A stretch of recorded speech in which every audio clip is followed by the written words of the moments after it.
A gauntleted fist slammed into a girl's shoulder and knocked her flat. She hit the frozen ground and skidded. A spear point dropped toward her throat. She didn't scream, she didn't run. She grabbed the cold iron bars of the gate and pulled herself back to her knees. Two guards laughed. A third raised his boot to stomp her down. Blood ran from her lip and froze on her chin. Still she climbed. The whole wall went quiet as she stood. Her name was Elsie, and she was 17 years old. She had ridden all night on a dying mare to reach this gate. She hadn't come with payment. She hadn't come to beg. She had come to take her sick mother's punishment for her. Everyone watching knew what that punishment was. So why did the Alpha King stop the killing the instant the wind changed? Stay with me. Let me back up and tell you how a thin girl ended up bleeding at the foot of a king's wall. The mare's name was Juniper, a sway-backed gray thing older than Elsie herself, and she'd carried the girl through the whole black night without once complaining. They'd left the village of Hollowmere just after the moon set, 20 miles of frozen road. By the time the castle rose out of the fog, Juniper was foaming at the mouth and Elsie couldn't feel her hands. Now here's the thing you have to understand about Hollowmere. It sat at the edge of the Wolf King's land and everyone there paid a tithe. Grain mostly, wool, whatever the harvest gave. But Elsie's mother, Maren, didn't have grain or wool. What Maren had was hands. She was the village healer, the woman they woke at midnight when a fever came or a birth went wrong. And 3 winters back, when the plague was thick in the low houses, Maren had done something reckless. She'd taken salves and bandages and a whole crate of dried fever root from the crown's own stores. Taken it without paying. Used it to keep half the village breathing. The crown does not forget a debt like that. It writes it down.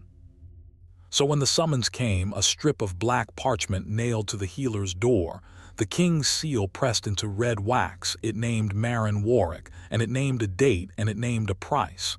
Appear at the castle. Answer for the theft. Pay in coin or pay in flesh. Except Maren couldn't appear. 2 days before the date, she took a fever of her own. Not a small one. The kind that turns a person gray and makes them speak to people who aren't in the room. By the second night, she couldn't stand.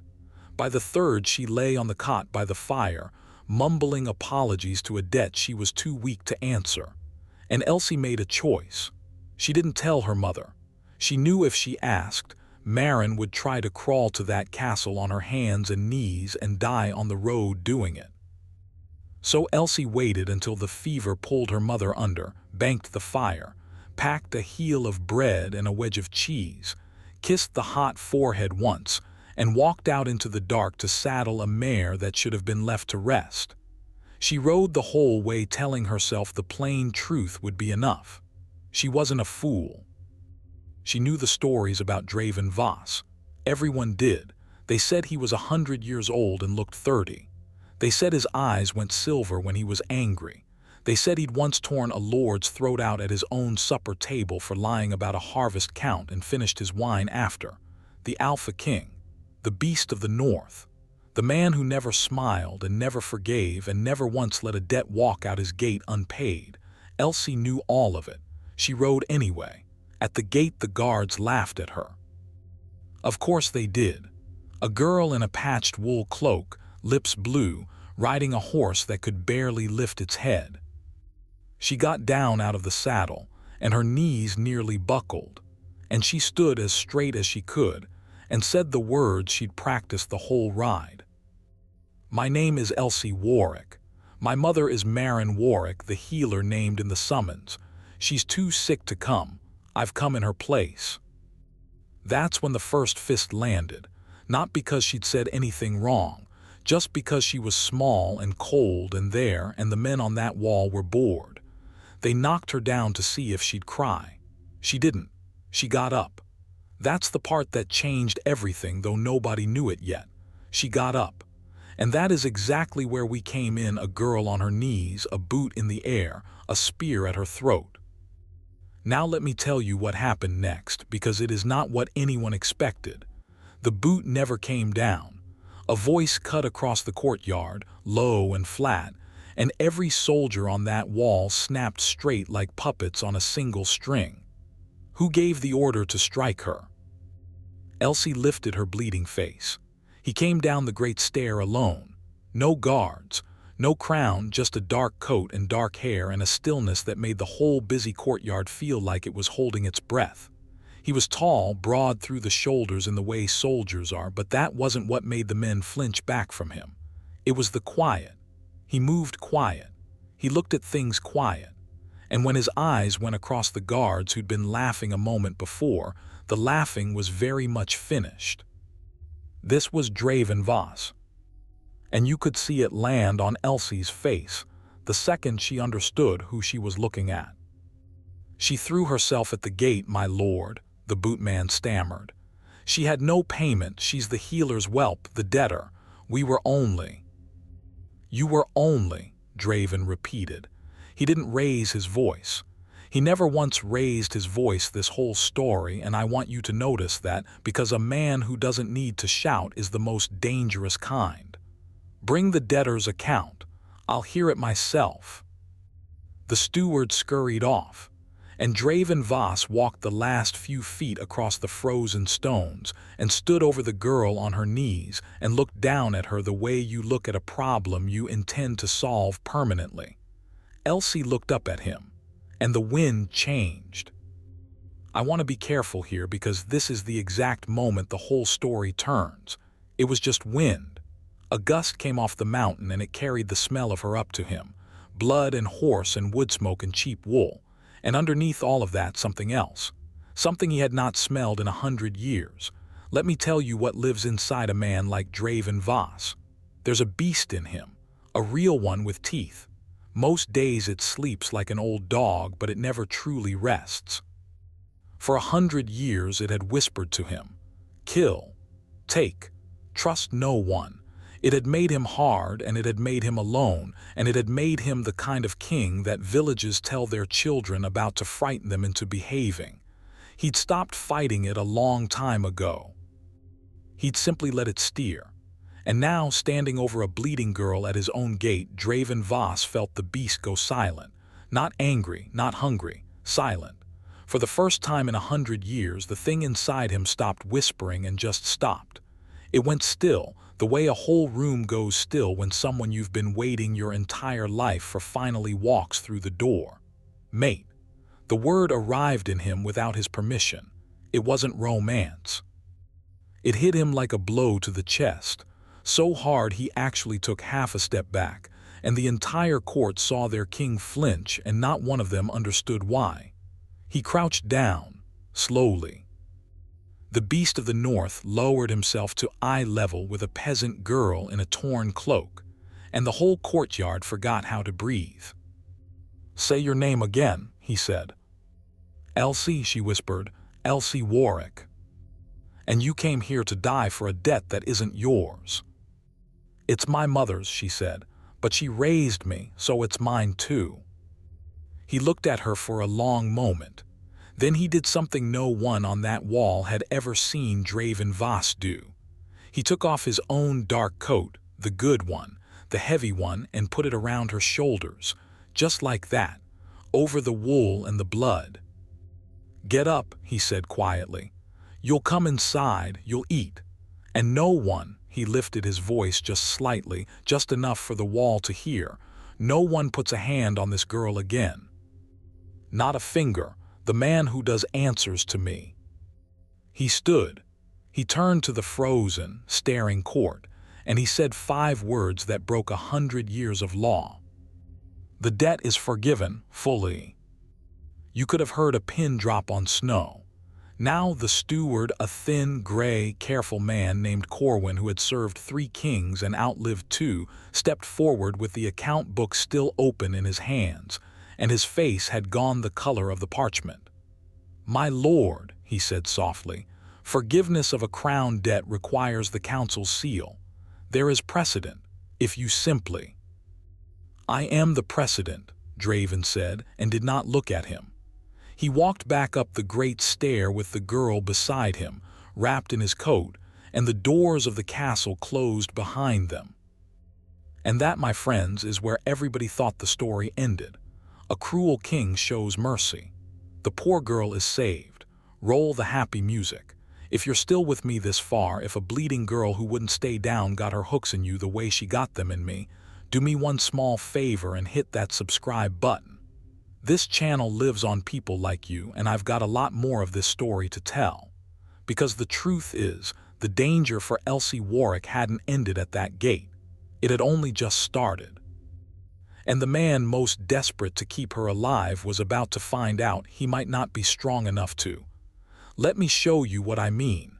They gave her a room.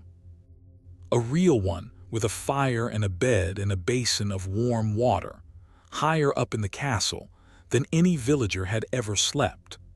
A serving woman washed the blood off her chin and brought her hot broth and dark bread and an apple, and Elsie ate all of it and cried a little from sheer relief and didn't even try to hide it. Somewhere below, in the king's own stables, Juniper was being rubbed down and blanketed and fed warm mash by grooms who'd been told, in no uncertain terms, that the health of one sway-backed gray horse now mattered a great deal to their king. Elsie sat by the fire with the king's heavy coat still around her because she hadn't wanted to give it back, and she let herself believe it. The debt was gone. Her mother was safe. Nobody was going to die. She even laughed once quietly at the whole impossible night. She thought it was over. It wasn't over. The door opened without a knock.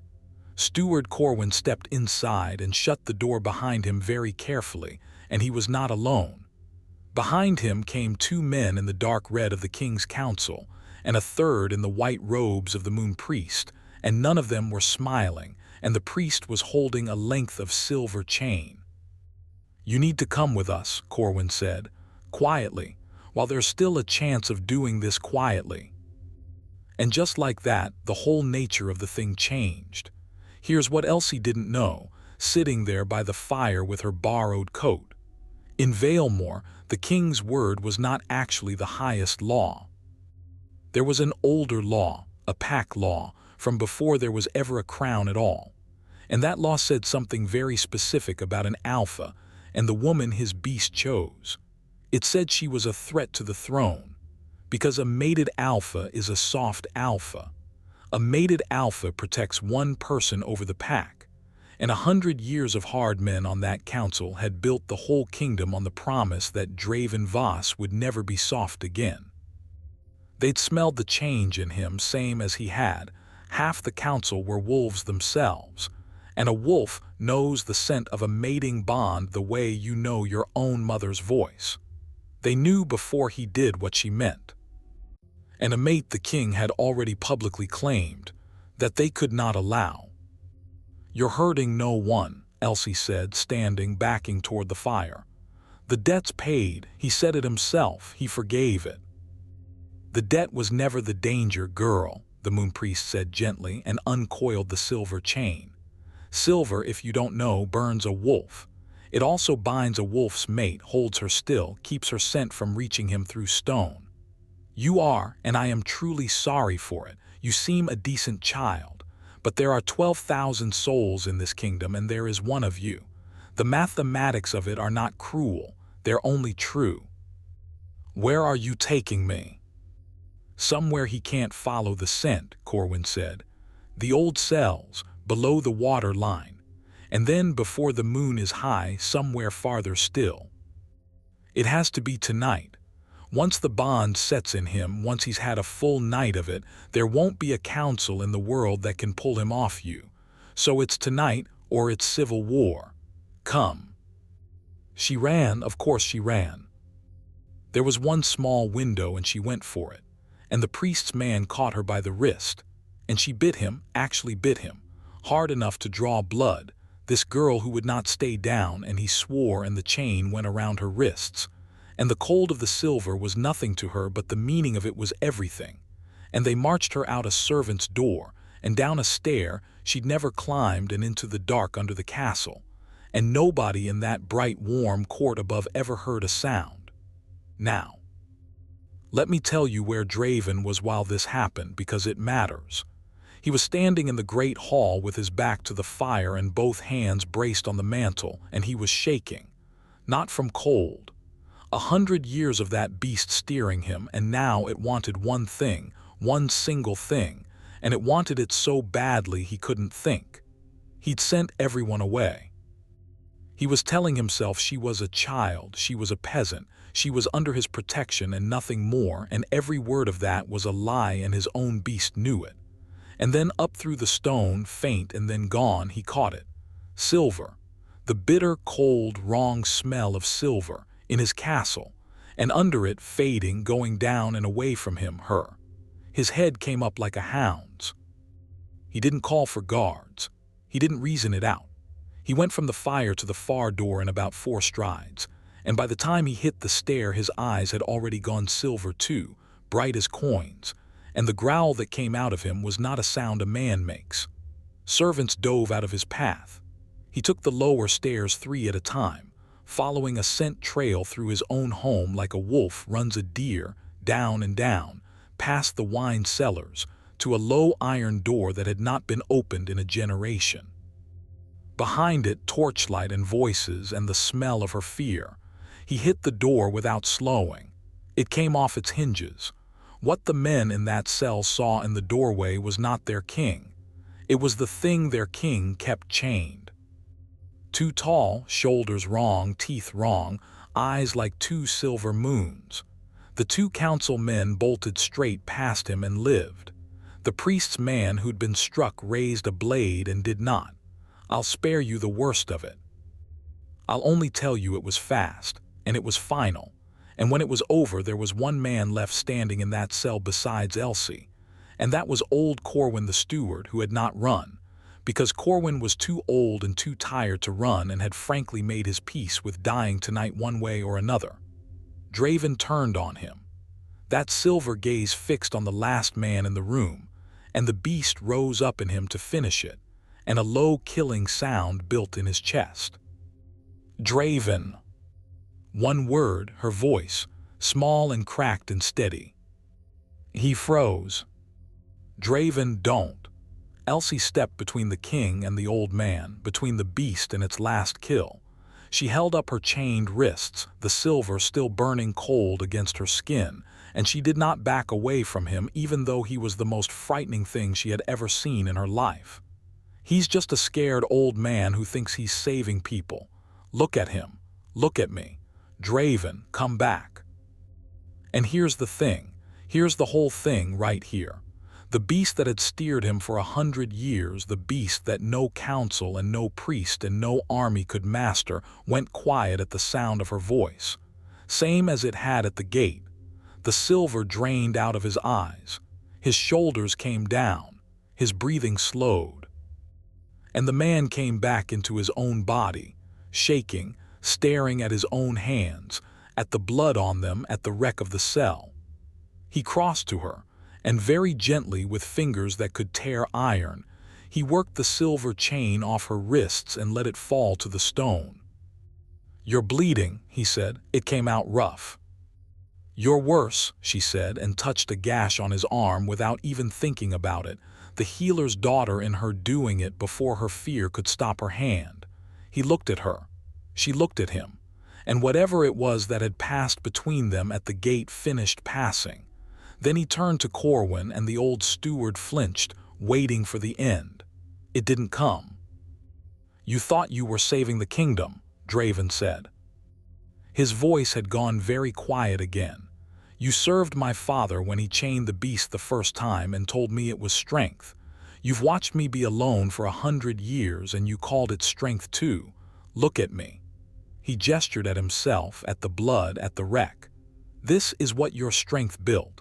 A thing that had to be told to stop by a 17-year-old girl it was about to hurt." "My lord," Corwin whispered, "the council, the pack law.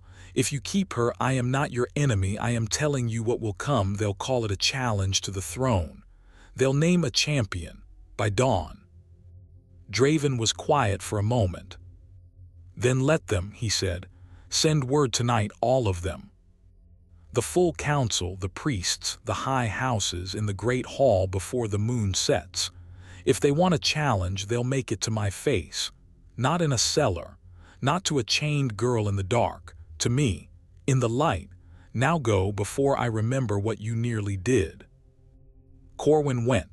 He was weeping a little, though whether from fear or relief or shame, not even he could have told you. And Draven Voss turned back to Elsie and knelt down on the stone of that ruined cell so that she was the taller of the two for once, and he said, "I don't know how to do this, any of it. I haven't been gentle in a very long time. I may not be able to keep you safe, but I am asking you to let me try. And if you say no, I'll put you on that gray mare myself and open every gate between here and Hollowmere and never come near you again. Say the word and it's done." She looked at this 100-year-old king kneeling in the blood on the floor, asking a peasant girl's permission, and something in her chest that had been clenched tight since her mother took fever finally let go. "My mother's still sick," she said. "That's the only thing I came here for. That's the only thing I still want. Can you help her?" "I have the fever root your mother once stole to save her village," he said. "Crates of it, and the fastest riders in the north. She'll have it by morning, that's a promise, and I don't break those. What else?" "Then don't send me away," Elsie said. "I'm tired of being sent away from things. I'll stay. But you stand in that hall tonight and you tell them the truth, all of it. No more chains in the dark, not for me, not for you." He stood. He held out his hand. She took it. They walked up out of the dark together, and this time there was no coat between them, just her cold fingers in his warm ones, and the whole silent castle watched them come. The great hall filled before the moon set, exactly as Corwin had warned. The council in dark red, the priests in white, the high houses of Valemore, hard men and harder women, wolves most of them, come to see whether their king had truly gone soft, and if he had, to end it. There was a champion among them, a big one. His name was Cald, and he'd killed men in the challenge ring before, and he stood at the front with his arms crossed and murder in his flat gray eyes, and everyone knew what he was there for. Draven walked to the center of that hall with Elsie at his side and did not put her behind him. "You know why you're here," he said to the room. "So I'll waste no words. This is Elsie Warwick. She's my mate. My beast chose her at my own gate in front of 50 witnesses, and I will not pretend otherwise to keep any of you comfortable." The muttering rose like a tide. Cald uncrossed his arms. "The old law says a mated alpha is a weak one," Draven went on over the noise. "That a king who loves one person can't protect the many. My father believed it. He chained the beast in me when I was a boy and told me love was a leash the enemy would use to drag me down. And for 100 years I believed him. I ruled you alone. I felt nothing. I forgave nothing, and you called me strong." He looked around the hall slowly. "You were wrong. Every one of you was wrong. Tonight that beast was loose. Fully loose, the way it hasn't been in 100 years, and it was going to kill a man who didn't need killing. Do you know what stopped it?" Silence. "Not the chain, not Silver, not this council, her. She said my name and the beast lay down." His voice never rose, and somehow that made it land harder. "A mate isn't the leash the enemy pulls, you fools. A mate is the only leash I've ever had that holds.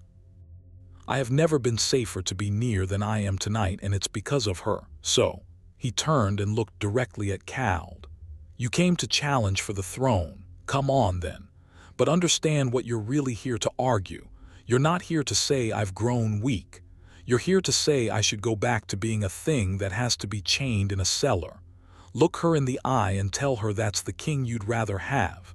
Go on." And Cald, big Cald, Killer Cald, looked at the thin girl standing there. At the split lip and the burn marks the Silver had left on her wrists, and the way she looked back at him without flinching, this girl who would not stay down. He'd heard by now what happened in the cellar. Everyone had. He'd heard she'd stepped between the beast of the north and its kill with nothing but her voice. And slowly, in front of the whole hall, Khald let his arms fall to his sides. "I've served you 30 years, Draven," he said gruffly. "I never once saw you stop for anybody. I don't understand it." He looked at Elsie again. "But I saw you walk in here holding her hand instead of hiding behind you, and I've never seen a weak man do that." He got down on one knee. "No challenge from me, my king." One by one, the hall followed him down. The high houses, the council in their dark red. Even at the last, most of the white-robed priests, though the eldest of them stayed standing a long moment, weighing 100 years of law against the thing he'd just watched happen before he too slowly bent his knee. There was no fight that night. That's the part the storytellers always get wrong when they tell it now. They always want a great battle in the hall. There wasn't one. The strongest thing Draven Voss ever did was refuse to hide the person he loved, and the whole kingdom knelt for it. Maren Warwick lived. The riders reached Hollowmere by the gray light of dawn, and the fever-root did what it had always done. And by the third day the healer was sitting up, and by the second week she was well enough to be furious with her daughter for the ride, and then to weep, and then to hold her, in about that order. When they told her where Elsie had gone and what she'd walked into, Maren went white and had to sit down. When they told her how it ended, she laughed until she cried all over again, because life is strange and long, and you never do know how the debt gets paid. They brought her to the castle when she was strong enough to travel. She rode in a covered cart, not on a sway-backed mare, and old Juniper trotted alongside it fat and glossy and thoroughly retired, having become, somewhere in the telling, the most famous horse in the north, the mare who carried the girl who tamed the beast. Grooms fought over the honor of feeding her. She lived another 9 good years in the king's own stable and never carried a saddle again a day in her life. Draven met the healer's cart at the gate himself. I want you to picture it because it matters, because it's the same gate, the same black iron bars, the same frozen stones where a girl had been knocked down and got up and knocked down and got up again. Except this time, the king of Valemore walked out through those gates on foot to help a graying village woman down from a cart with both hands, and bowed his head to her and said, "You saved a village once with medicine that wasn't yours to take. I've been alone 100 years, and your daughter saved me the same way. I think our house owes yours a debt now, healer, and I don't break those." Maren looked at this terrible, gentle king, and at her daughter standing beside him whole and warm and finally not being sent away from anything, and she found she didn't have any words, so she just took his offered hands. And the whole court, who had learned a great deal that winter about what strength actually looks like, watched their king steady an old woman across the ice, and nobody laughed, and nobody raised a spear, and nobody thought for a single moment that it made him small. Elsie married him the following spring, when the snow came off the black road and the first green showed at the edges of the mountain. She was still the sort of person who would not stay down.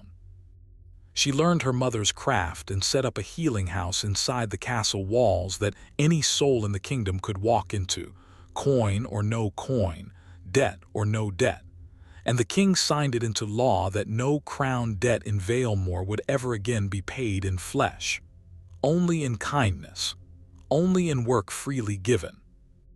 The same thing she'd offered at the gate on the worst morning of her life. And the beast, people still asked her about it for years and years. Wasn't she afraid, living with a thing that had to be told to stop? And she'd always answer the same way. "He caught my scent on the wind once when I was bleeding at his gate and everyone wanted me dead," she'd say. "And 100 years of rage in him just went quiet. I've never once been afraid of the quiet. The quiet's the part that loves me." Draven Voss ruled another long lifetime, and he was never alone again, and he never once, not in all those years, needed a chain. Remember how this started. A fist, An iron gate, a girl who would not stay down. Well, she never did stay down. She just, in the end, stopped having to get back up alone. Word count is approximately 4,970, comfortably inside the 4,805,200 window. The hook remains exactly 150 words. Cuts were confined to redundant description and one repeated counsel beat about the bond. No dialogue, no plot beats, no false calm trigger payoff structure was touched. One honest note. I counted in sections by hand, not with a tool, so treat 4,970 as accurate to within a few dozen words. Want me to run it through an exact word counter to confirm?